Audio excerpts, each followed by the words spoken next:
versus TSM. And there's a ban, of course.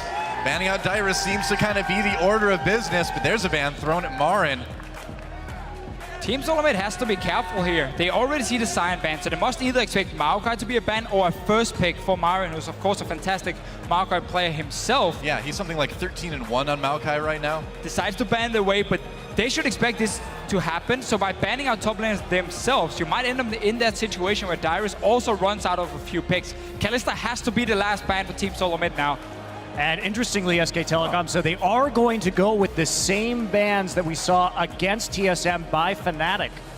Earlier today, those are the 3 champions that Dyrus played over the course of the NALCS playoffs. And will Team Solomid try and leave Kalista open until SKT? Either you take the Gnar as a first pick or you take the Kalista. We take the other one on our side, because in terms of jungle here, there's both Rek'Sai and Nuno for Bengi. You take Kalista and then you take Hecarim in response. Oh, so I agree. SKT should take the Kalista pick, but listen, what TSM is trying to do is say, you make that trade, because whichever top laner you don't get, or whichever pick of Gnar and Kalista, we will grab the other one. That's at least what I'm expecting. Kalista has to go in for Wild Turtle in this situation then. Oh, okay, so we got the first pick of SKT. That's risky, man. For Team Solomid, yeah, it certainly is. Then again, go with that Rek'Sai, though. Then again, we normally don't see Faker play Urgot. No. So they might keep this one and say, okay, we know this is going to go to the AD carry position, and we get the Kalista now from Team Solomid. However, even though we don't see Faker play Urgot, it wouldn't surprise me at all to see him play it in this particular tournament. When he goes to international events, he frequently pulls something new out of his bag of tricks. One of the problems if you do run Urgot mid lane and a tank top is you have a lot of physical damage. It would mean we have to see Corki coming in for Bang as an AD carry then to provide some magic damage. And we're going to see if they do lock in Gnar, at least Team Solomid would say, okay, if it's going to be Urgot mid lane, Corki would be the expected AD carry for them. But TSM here clearly very happy with this start. They got Hecarim for Dyrus and of course Santorn and Gragas, where he can be very effective in the early game. The problem with playing Hecarim into Urgot is if you play Urgot properly, it's nearly impossible to get a good teleport flank off, because he will just get swapped out the instant that he tries to hit your team from the side, and he'll lose all of his speed and all of his damage. We've seen SKT handle Hecarim really well in the past. Hecarim is also one of these champions who rely on being able to like one-shot an AD carry. You won't do that against an Urgot building a Frozen Heart, having that shield as well, so he's able to stay alive against the Hecarim, meaning there's going to be less targets for Dyrus to one-shot. But I like the way this pick and ban phase has been going. At first with SKT that's taking Urgot first pick, Team Solomid knowing, okay, we don't have to pick Kalista then in first rotation. That was pretty smart from them. And this lane, Kalista Thresh, it's just so strong overall. The fantastic gank pressure you have in that lane 2v2. Late game as well, when you can throw in that Thresh here. You just have so many ways of playing around with these two champions. It's also worth noting that Bengi is up until this point professionally undefeated on Rek'Sai, 5-0 record so far.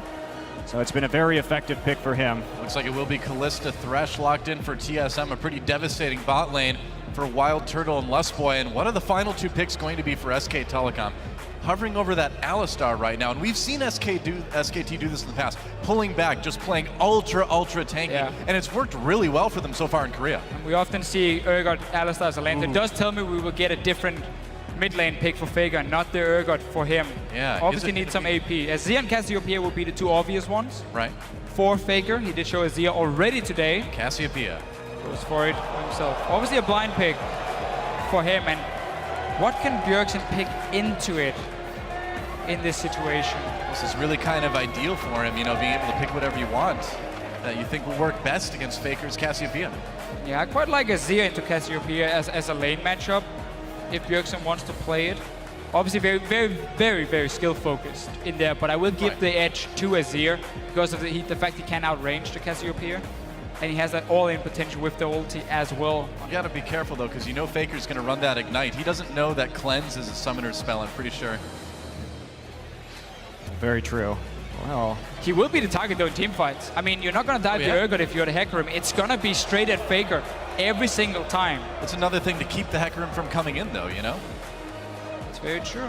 That's very true. So Ziggs, I might see him take that a little bit safer. I've been playing quite a... This honestly a very, very good pick into Cassiopeia. What I like about Ziggs in this matchup, or against Cassiopeia, is the fact that Ziggs offers so much zone control with the minefield, with the satchel, and obviously Cassiopeia is a fairly low-range mage who has to get close, constantly be able to spam her Twin Fang. You can stop that in teamfights if you have proper minefields and satchels from the Ziggs here. And basically also the backline threat you do have with your ulti, making it very tough for Faker to position himself, because he's gonna be the guy Dyrus is gonna jump towards. The ulti from Bjergsen is gonna fly there. You might even see Lostboy being thrown in the face as well to try and take him down and start the fight. One thing that I'm looking at right now is Dyrus is opting to go for the Ignite on the Hecarim here, and I almost feel that if you can get that exhaust or the smite down onto the Cassiopeia, you may have a better shot here, considering that there's one major damage threat on this team. Seems a bit dangerous too, you know, for having no flash, no way to really escape things. And we've seen a lot of other League players liking to spend their summers at Camp Dyrus, so we'll see if that continues. I'm normally a very big fan of Ignite Hecarim because I feel like you can do a lot more in the early game and in terms of the mid game. However, in this case, Smite would have been super effective for himself. Also in terms of the late game scaling on Hecarim with that Cinderhole. And if we're going to see the lane swap as well. Now, TSM probably won't be looking to lane swap here. I don't think we'll see a lane swap, simply because I don't like Urgot in lane swaps, and I see very, very few teams ever opt to do that. Normally when they run like Alistar or Urgot together, they just sit and farm, get the tier on Urgot, then they start being a bit of a bully, and then they take standard lanes instead of swapping the Urgot around. All right, and of course, tweet at us who you think is going to win. Hashtag SKT win or hashtag TSM win. It is time, guys, to get into the game. Welcome to Summoner's Rift. SK Telecom T1 versus Team Solomid. Our final game here in day one of the mid-season invitational. Yeah, and as keep talking about the two top laners, Marin and Dyrus here. Obviously, Gnar has a pretty good laning phase against the Hecarim, and therefore there's one little thing you can do with the Hecarim. You just start Flask, no potions, you do a camp at level 1, and then you go back to base and you buy a cloth armor. That's gonna help you a lot in the early stages of this lane. You will also get that level 2, and you can go pretty aggressive and trade with your Ignite. It's something a lot of Western Hecarim players like to do. Very cool, can also TP right back to lane if he wants to. Meanwhile, a fairly safe level 1 from both sides here. 30 seconds until Yeah, looks like a pretty standard fan. Dyrus taking a look at the Krugs up on the top side. Hey man, for these teams, there are no standard fans. The best, right? All right, they don't agree apparently. I tried. Binky, a little bit interesting position on the side, but doesn't look like we're going to see anything too interesting out of this level 1. No one grouping up, and Wild Turtle and Lustboy looking to take that Gromp and start pushing in very aggressively early on with the Kalista. Yeah, Kalista into Urgot is a pretty good lane for Kalista herself. Not one where she will necessarily completely destroy the Urgot, but the fact that if you get a few spears down, you can take some very easy trades, and you can dodge around that E of the Urgot fairly easily with your jumps as well. So Turtle and Lostboy definitely looking to play aggressive in the lane. And I like the fact that pick a strong 2v2 lane, because we just talked about this before we even went into champs, like how control of the bottom side of the map is so important for both teams. SKT wants to control so they can create picks around it and take a dragon for it. And Team Solomid obviously wants it because they never really seem to gank for Dyrus himself, and they want to stop SKT from getting these early dragons and roll towards number 5, which is a thing they've used so often in Korea to win games. Very true. Bang and Wolf going to have to play back right here after the Gromp is taken by Team Solomid. Faker and Bjergsen Wow. playing pretty aggressively. And, you know, as we saw earlier today from the Besiktas game, Faker plays pretty much at 1 speed, and that is extremely aggressive in lane. It does make him vulnerable to ganks, but got a lane swap coming, and it does sometimes get a little bit harder. Yeah, well, level 2. Gotten a little bit earlier for TSM here, and we'll see if they can press that advantage. Look at Dyrus. Boots. Oh, boots, okay. After. I think cloth armor is so much better against Gnar in the lane, just to have a bit more sustain that way through the armor. The boots itself doesn't really offer him a whole lot. I mean, he is obviously Hecarim, so he does get a bit of extra damage from it. And maybe he's just looking to try and close the gap on the Gnar, but the problem is he's going to get boomeranged every single time he tries to go forward. Yeah. And Marin is just going to try and kite him anyway. And pushing so far up in lane too without any sort of escape summoners makes him a little bit vulnerable, as Bengi may demonstrate right now. Coming through, Dyrus already low. There's a knockup. Dyrus in big trouble. First blood goes to SKT. Bengi, he was a bit too far up, wasn't he? So if we take a look at the pathing right there, starting on the red buff, going right for the blue buff after taking the Raptors. So he was a little bit fast right there, but even so, Dyrus caught a little bit unawares, and you have to be so considerate about that gank path as you push up to the turret. Yeah. But Marin gets him right where he wants him. Well, Marin baiting really well too, even got the ignite out of Dyrus, kind of in a little bit of desperation too. And we didn't get to see the early start in this lane between Dyrus and Marin, but typically on Hecarim, you don't want to push the wave because obviously you're not running a flash. Yeah. And Rek'Sai has so many ways of getting over certain walls to gank you. Bengi might try another one in the mid lane. We talked about Dyrus before here, or after. No flash though. Yeah, that's true. He's going to take the Raptors as he kind of mulls it over. But typically, again, for the Hecarim top, what you want to do is you run to the Gnar outside of the minion wave and you start trading. You don't push the minion wave yourself. You're going to be happy that Gnar is going to try and auto-tech trade with you and push the wave back instead, and you just sit fairly safe. Oh boy. Now he might die a second time because Bengi is not spotted. He's going to come around. Oh, Dyrus. Dyrus going on to Marin. Now he tries to... Oh, no, he's not fleeing yet. Just waiting for some poke. Man. He wants some poke from the Gnar first so they can take down Dyrus, because he's obviously not going to move away from the minions. And they want that rage Up, bar. coming in. Dyrus in a little bit of trouble. Look at Faker Faker's moving here. up. Fleeing Faker. They're trying to cut him off. Dyrus running into the enemy jungle. He's deep behind enemy lines now. And I don't know. I don't think this is going to end well for Hecarim. Looks like he's trying to get to the turret to maybe get an execute, but nope, no chance there. Just going to run right back in, and we're off to the races. Hecarim, he's going to win like a one-man horse race, but in the end, he's still going to get taken out by SKT. There is 2 kills. Whoa! Thanks, Grunt Bro. And right there again, if you look at the setup on that, they had a ward that had been placed by Bengi right at the Raptor, but they're we've gonna got. Smash in the bot lane, nice grab onto Wolf. Wolf taking a little bit of damage, but that pulverize looks like it'll keep him safe. Yeah, getting low, but not getting killed. I really want to talk about that because the setup was so good. There was no way for Bjergsen to help in that top side yet. Faker had the angle onto the top side of his lane. They had a ward right there, and Santorin has not been playing the top side of this map at all since he started off at his Krugs. There's no counter ganking for Dyrus as he's coming forward. He's not in the lane brushes in order to make a play. This is awkward. Bengi a little bit lower health, but now taking a big chunk out of Santorin. He's getting hit by the Raptors as well, but Santorin not wanting to stick around there, finding it a bit too dangerous as he gets chased back to his side of the map. And as much as we can talk about Santorin and not helping Dyrus, he's been misplaying the lane itself by pushing it twice now and being caught out from it. I mean, that's not how you can play this matchup when you don't have a flash. And you know the enemy team likes to tap you. Bjergsen tried to pop that up, but Faker flashes out of it. Escapes there, but Bjergsen with a little bit of a win in lane. Yeah, has to burn both summoners to get out of that as well. So Faker playing aggressively. Dyrus now trying to get in. Revenge of the Dyrus Faker. Can he get away? No more summoners. Now taking a lot of damage. Good bait from Dyrus. Yeah. Coming in, saying, okay, I'm going to be caught on the tower. Nope, just going to turn around and obviously just get an ulti away from Faker here. So I'm trying to clear out the wave. So Bjergsen, some very effective trading. We mentioned how this Ziggs into Cassio is a fairly decent matchup. Not too much for the laning phase, but more how it's going to end up in team fights with Bjergsen gonna try and really zone out Faker with Minefield and Satchel, and then have that, obviously his ulti and the long range bounce from his Q to try and get onto this Cassiopeia with some damage. And the fan vote going pretty heavily in TSM's favor right now. I'm curious what Marin is going to do here. Looks like he's not going to go for the fastest home guard boots available to him, but Marin, a player known for going early home guards on this Gnar, and we saw it so many times in the finals up against the GE Tigers because they really know how to manage rage and make some plays. Yeah, speaking of making plays, Lustboy coming down here. Doesn't look like they'll be able to catch people. No, he's going to bring Santorin in on the Lantern, but it may be a little bit too late already. We'll see if maybe Wild Turtle throws him in with the ult. Nope, no chance there. There's no ults yet. Oh, yeah, you're right.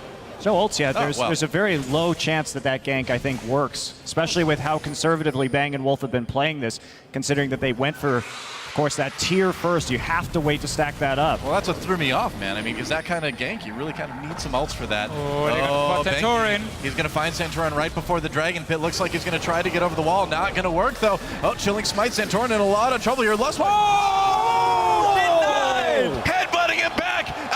lantern. Wow. Twice, man. First, Bengi moves in front of the body slam to stop him getting over the wall, and then Wolf just follow Lost Boy up here. Sick. Headbutt him back.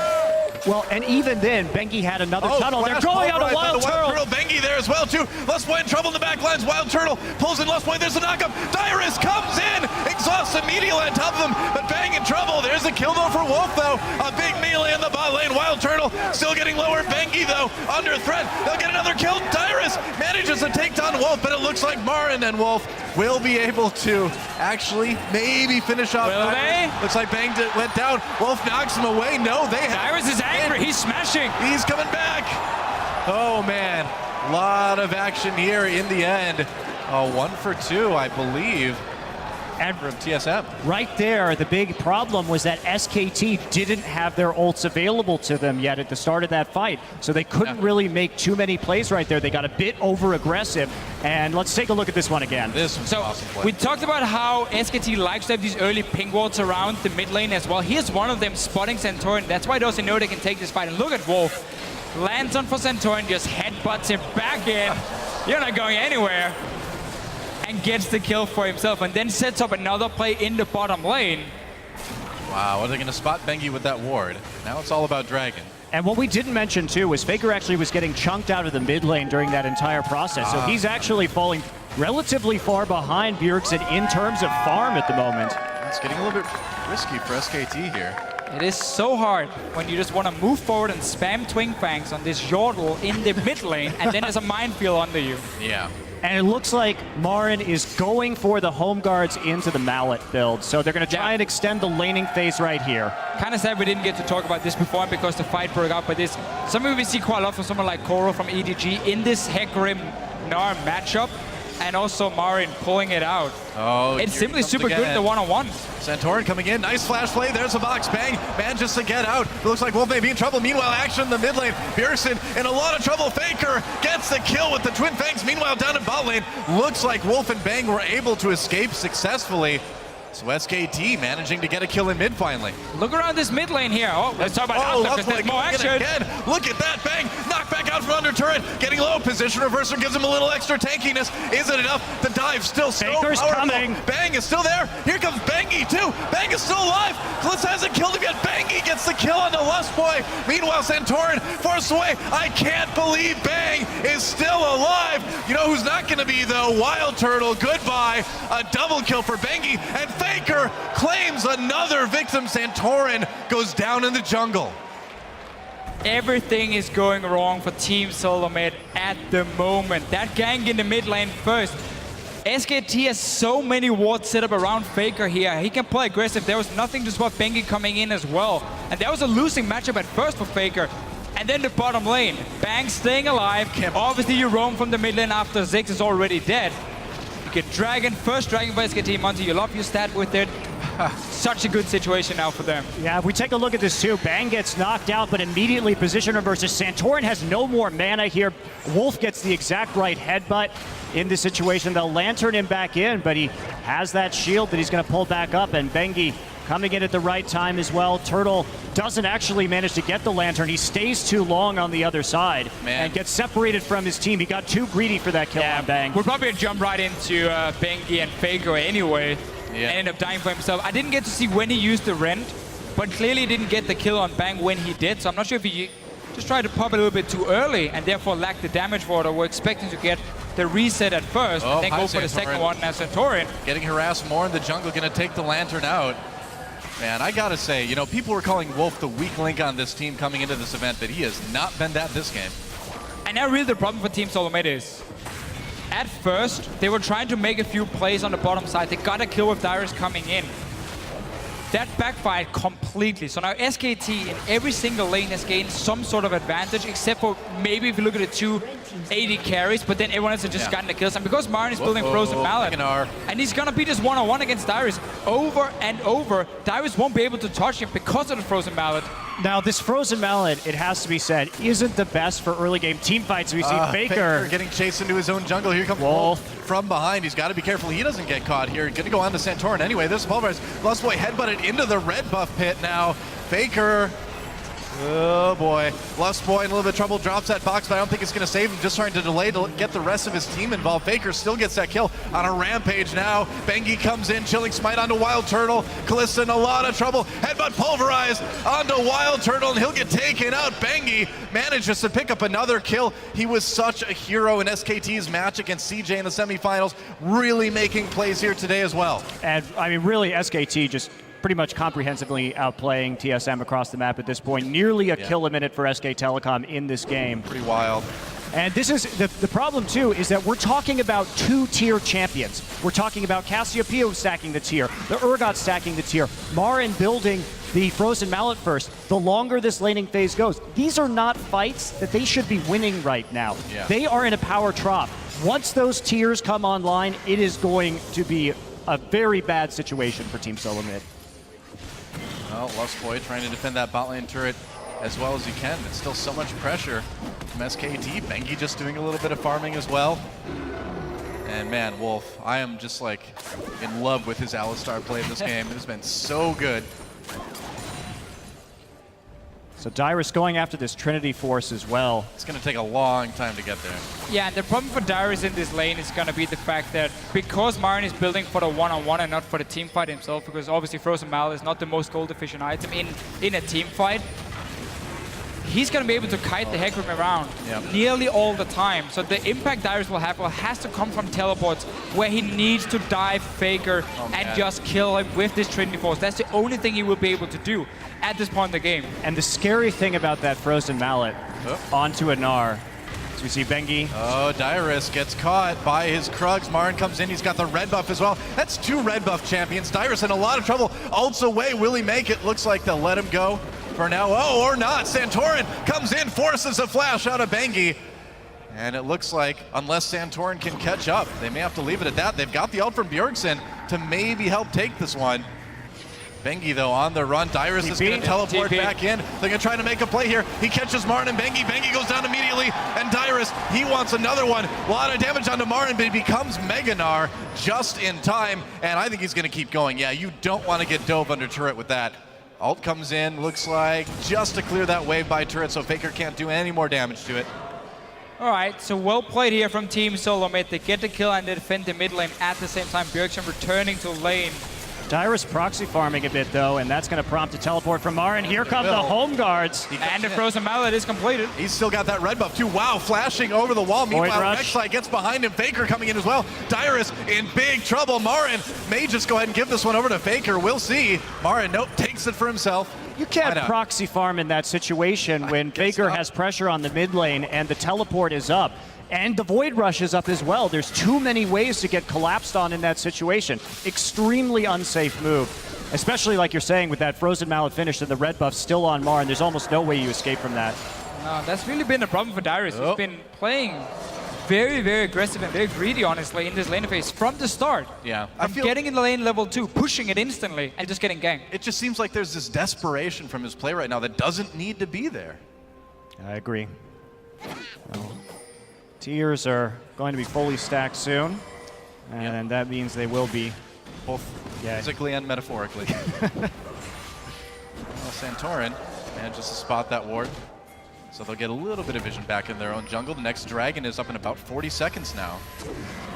Yeah, let's look at here what's going to happen. So SKT next objective for them is obviously the dragon. They keep having these pink wards on the bottom side in the river. SKT has been controlling that nearly all game long. Team Solomid has not been able to do anything, and every time they walked into that river, they would get caught out and simply end up dying for it. So next dragon is a fairly easy setup for SKT. They have timed the recalls. Nar's just gone back to base. Bang gets a bot tower for himself and mid tower, so they get so much extra gold as well. And this entire map is now open to even get the deep wards in around the blue buff of Team Solomid, and you can just set it up perfectly. There's no TP for Dyrus, so he's out of this fight, and he's the only guy who can kill anyone in the backline of SKT at this point. Rest of Team Solomid is looking more to like kite backwards with the Ziggs, try and control where Faker is moving, zone him out and poke him a little bit, and then maybe you turn around and go for a kill if someone drops low. But as long as there's full vision control, that's never gonna happen. Yep. Looks like another dragon again, and meanwhile Dyrus continues to get harassed by Marin. in a little bit of trouble. Dyrus trying to escape. There's the Gnar ult. Another easy solo kill for Marin as Santorin comes to mourn the body of his favorite horse. That horse was amazing. It was, and so is the Frozen Mallet. Yeah. Against the horse. It's pretty good. Always chasing him down, like over and over. So it doesn't even matter if you set yourself behind in terms of your tanky items for team fights, because you can just keep being a bully in the one-on-one lane. Now, Lost Point, we just talked about how whenever they show the river from Team Solomid, they get caught out. Yeah, pretty much. And then they get pulled in. Yep. Wild Turtle saving his support there. They're still going for this one, though. Wild Turtle is still really far. He's going to try and recall. He's going to get... wrong part of the brush. Oh, he canceled his recall. Saw Bengi coming in big trouble now, doing a lot of damage to Bang, though. Bengi manages to make something happen. Position reverser, and he gets out on the Lantern, but there's Wolf right there, getting a bit bloodthirsty. Bang gets the kill anyway, and now Lustboy with that exhaust on him is in a lot of trouble. SKT getting another easy kill. It's 15-3 now. Bjergsen finally able to get the first turret of the game for TSM, but things are still really looking grim. I'm surprised to see TSM playing so recklessly in this game. They've been overextending time and time again. It's not characteristic of their play. Yeah. And when I think about TSM, kind of get into this as Bjergsen gets found by Marin. And Marin knew exactly where he went to, and Bjergsen's still in a lot of trouble. Tries to enlist some help from the Wolves, but they're not coming that far, man. They live in that little den. Another kill for Marin. And Dyrus continuing to try to take that top turret. Looks like he might be able to now, but TSM has been such a methodical team over the course of the NALCS playoffs, and the risks that they're taking in this one are just getting punished left and right. Dyrus. Well, we know how this one's going to end up. Marin gets another one. He's now 6-0-1 on this Gnar, and you're right, I mean, about TSM. They've been so good, so methodical, all spring split, and in this game right now, I feel like the nerves are getting to him a little bit. Yeah, Marin's going to start a glue factory soon. He's got enough dead horses, it's true. Bengi coming in. And so, more pressure from SK Telecom. Yeah, I mean, at this point, Marin is just going to keep straight pushing. It's kind of clean up from here on out, huh? All game long. Well, it's like for Team Solomid, in order for them to come back in this game here, they got to try and have a situation where Dyrus can sit in the one-on-one lane with Marin and just sit there. Not fight or anything, just sit under his tier 2 tower, go back to base when they want to force a fight around, let's say, a dragon if you are Team Solomid, get that home guard engaged, and then you need to rely on Bjergsen being able to land poke. He's going Loot and Zeko to maximize his poke damage as well.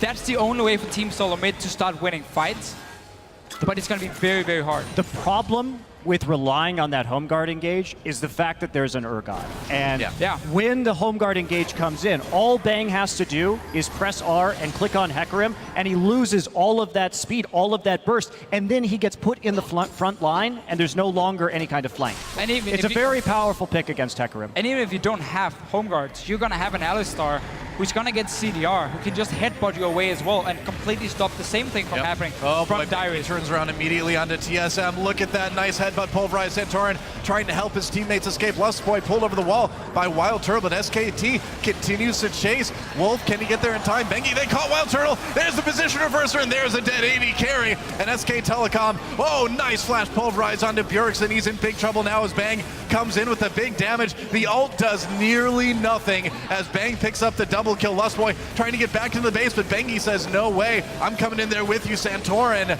just hanging out right now, checking out the Rek'Sai, waiting for that tunnel cooldown. There we go. Back out again. And that is much happier music than I think Santorin would really choose to listen to right now if he could. And if one hammer works for you on an R, why not get a second one? Yeah, man.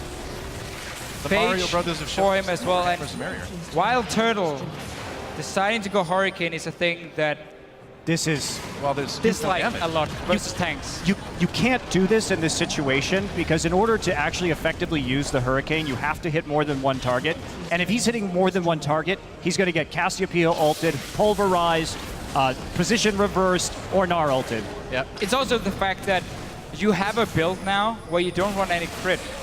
And you're going to have to be able to take down some tanks if you want to break through the front line of SK Telecom. Without any crit, you're gonna need like 20, 25 spears on a target, and that might not even do enough before you get like the third item of a Last Whisper. So you just don't have any single target damage from the side of the Kalista at this point. Let's take a look at this fight one more time. I mean, TSM just on the defensive from second one on this one. Yeah, and Marin just teleporting into that fight as well. Wild Turtle caught trying to take the Lantern right there by the position reverser. There's the flash pulverized from Wolf, just zoning out in front of Bjergsen right now. Bang, able just to pretty much solo Ziggs right there as the rest of the team follows up. Bengi with the flash over the wall into the knockup through the base gate. Yep. And it's just so clear to see the game plan for SK Telecom and the way they like to play around the bottom side of the map. Typically, in terms of, again, the warding, they've used it so well to punish Team Solomid every single time something happened in the early game. And then with the early ganks on Dyrus, who was overextending, Marin just got so far ahead on this Gnar that he could get that Frozen Mallet fairly early and use it just so SK Telecom would say, we're going to win top lane no matter what at this point because we got Frozen Mallet completed, we have a good head start from our Gnar, so we just focus everything bottom side. And that was just too much for TSM to handle. SK Telecom just moving around the map now, taking down turrets.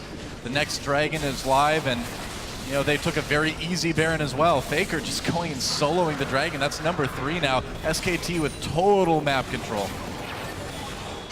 And I gotta say, I'm a bit surprised that this one ended up being so one-sided. Yeah, I will admit I was expecting a more defensive approach for Team Solomid, also with the way they wanted to control their own vision, like have very defensive warding to try and spot if any roams were happening for SKT, and then try and play a fairly slow laning phase where you would expect, okay, we know Dyrus often gets camped, so we try and play around that one. Also, you had the Ziggs, so you can slowly just sit and chip away the mid lane. Here we go. Dyrus trying for a flank from behind. Here's the flank, yeah. Onto Faker. Faker takes a lot of damage, actually. Gets very low. Nice lane from Lustboy. Can he do it? Wolf coming in for the pulverized. Lustboy in a lot of trouble. They do get Faker, but now Marin comes over the wall. There's a flash trying to take out the support. Meanwhile, Dyrus on the run as well. Bang took a lot of damage from the turret. Oh, Bjergsen took him out with the ult, but SKT still, even without their carries, is doing enough damage. They're tanky enough. The double kill for Bengi, and SK Telecom just unstoppable at this point. 4 kills, only Bjergsen making it out. It was a really good call by TSM though in that situation. Oh, there's the ace. It's the only call you can't make, and had it been even goal, that team fight could have been won by them by getting such a good engage. Oh, but they would have crushed it. They took the fight where Bang wasn't there to just stuff the flank immediately from the Hecarim. So they actually were able to get onto Faker in that instance and take him out early. I think TSM had the right idea. Oh yeah. It's just unfortunately they're a lot too far behind. A lot. It's true. Well, with an engage like that, I mean, that was pretty much the perfect engage for TSM. And, you know, we even had Bang coming in and pretty much dying to the turret in there, too. Well, double brutalizer for Bang now.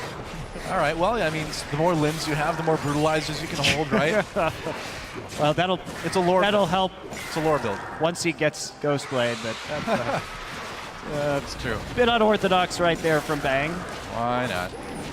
The Wild Turtle is going to try to pick up his red buff here. Wolf may want to try to prevent that.